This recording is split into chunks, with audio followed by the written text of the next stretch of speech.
Here's another weekly video of our cash card put and cover call option income and our option trades for the week that just ended. And it's probably time to change this picture here because it shows a SoFi fake ATM machine just spitting out money for several months. We were making quite a bit of money cash card puts on SoFi, and it just seemed like it was spitting money out of an ATM.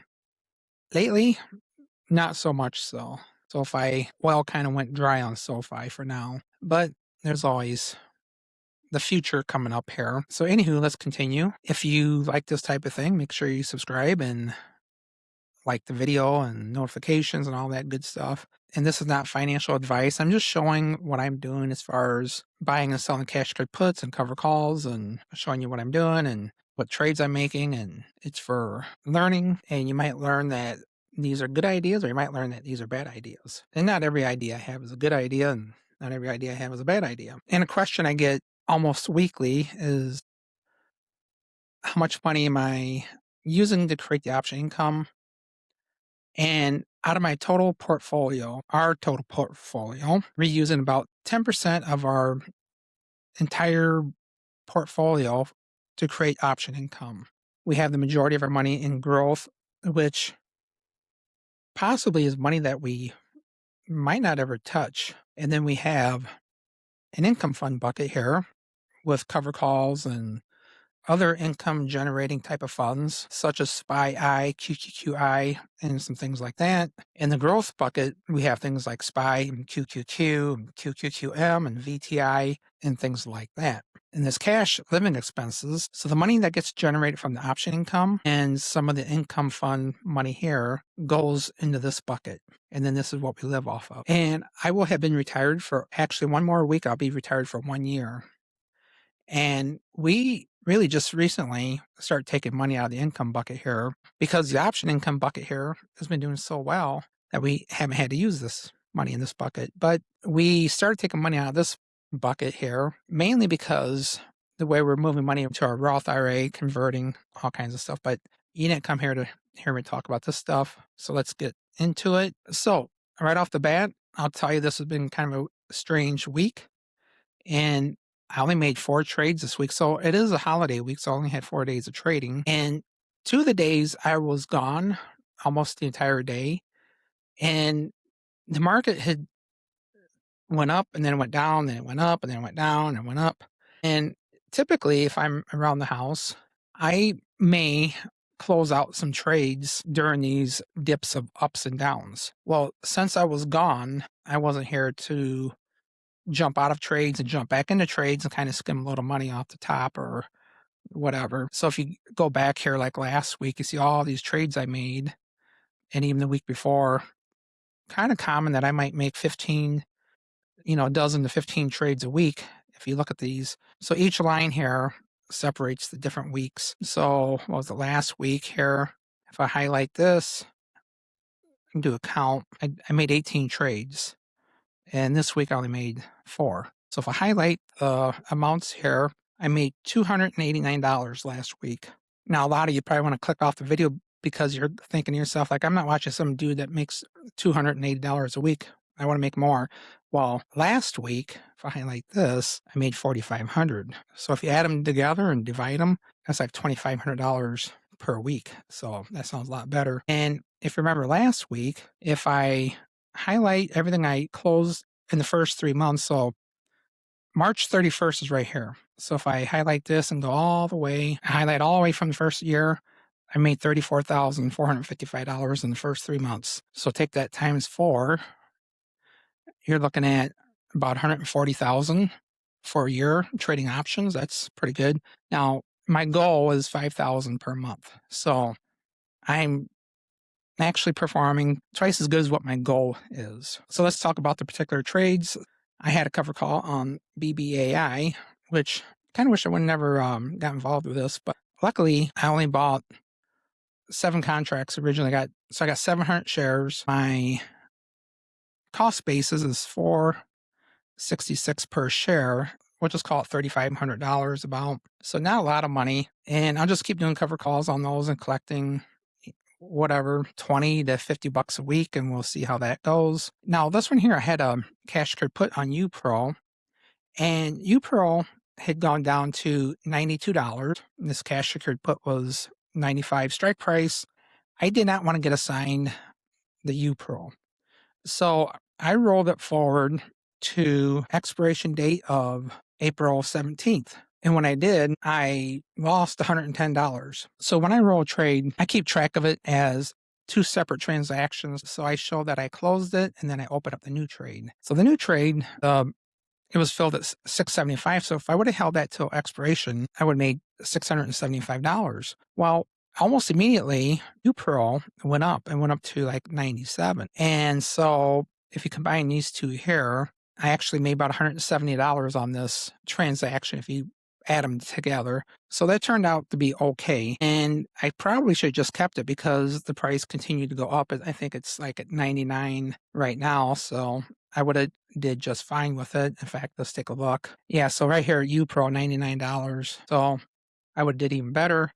But I thought maybe the price would go back down to 92, whatever. And I was just basically buying some time by going to April 17th. So I went ahead and closed out of that and did okay. So then if you remember the week before, I had a cash card put on NVDL and I got assigned and it was a 74 strike price. So I got assigned, it was all the way down to 70. So I bought 400 shares of NVIDIA, or the NVDL, the double leverage NVIDIA, for $74 a share, even though it was only worth 70. And so that didn't look good on paper, but I did make the $668 on that cash secured put. At this point, I owned 400 shares of NVDL. So I did a cover call on it first thing Monday, and there wasn't much premium because when I did that, it was trading for $68. And I did the cover call for 74 strike price.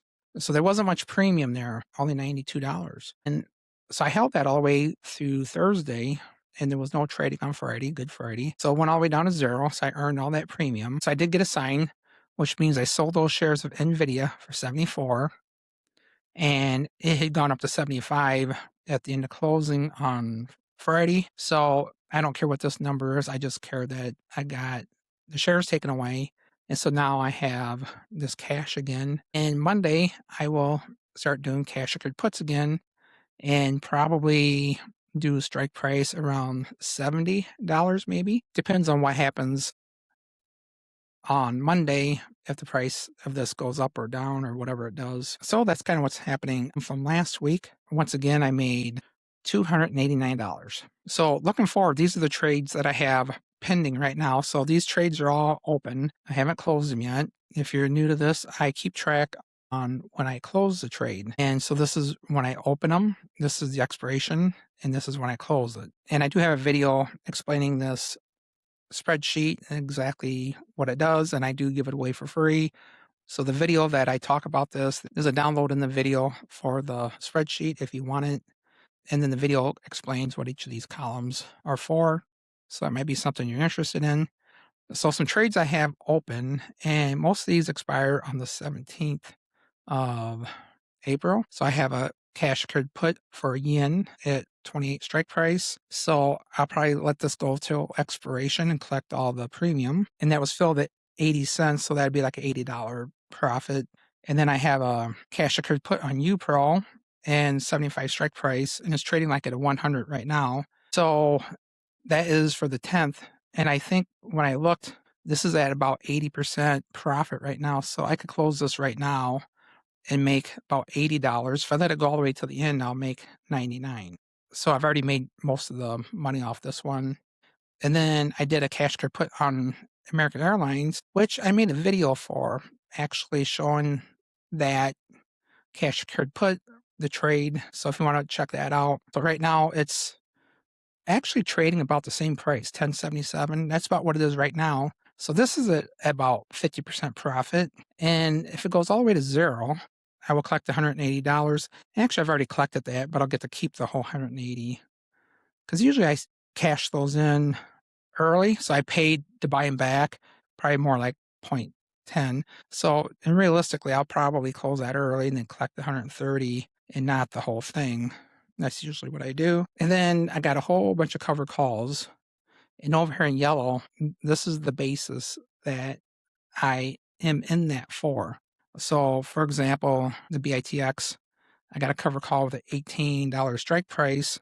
However, my basis is 21.85, which means I really don't typically like to do strike prices less than what I got into the stock. However, because this is down quite a bit, I do want to collect a little bit of premium. So I do things with the delta like really low, like a 0.10 or 0.15 for these cover calls. Try to avoid assignment because I don't want to really take a loss on these.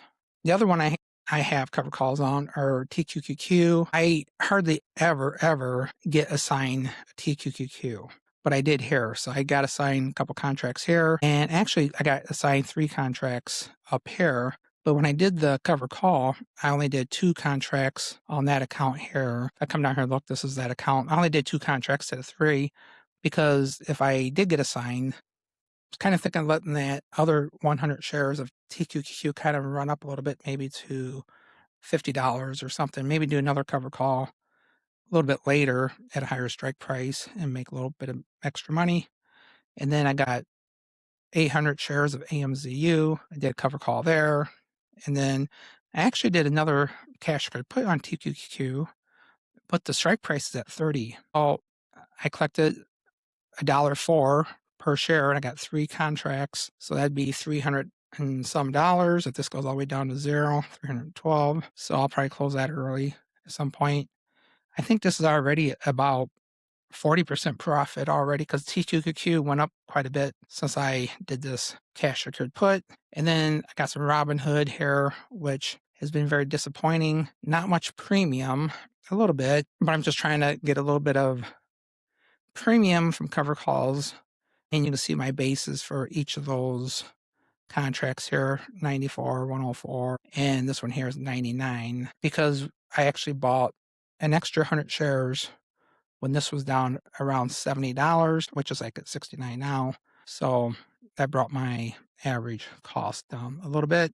So anywho, that is kind of an update. And just for curiosity, if all these go to 0, put 0 in all these, and if I add all these up, that's $1,500 in premium. Oh, usually when I do this, this number is like 5,000. So not getting much premium from these cover calls, but that's okay. But at least I'm getting a little bit of something. We'll wait and see. I do think though that NVDL, I'll be doing a cash secured put on that. So that should bump that up a little bit for next week. And hopefully the stock market recovers sometime soon and I can get back to doing cash secured puts because I seem to do a lot better with premium with cash secured puts than what I do with cover calls. So we'll wrap it up and we'll see you in the next video.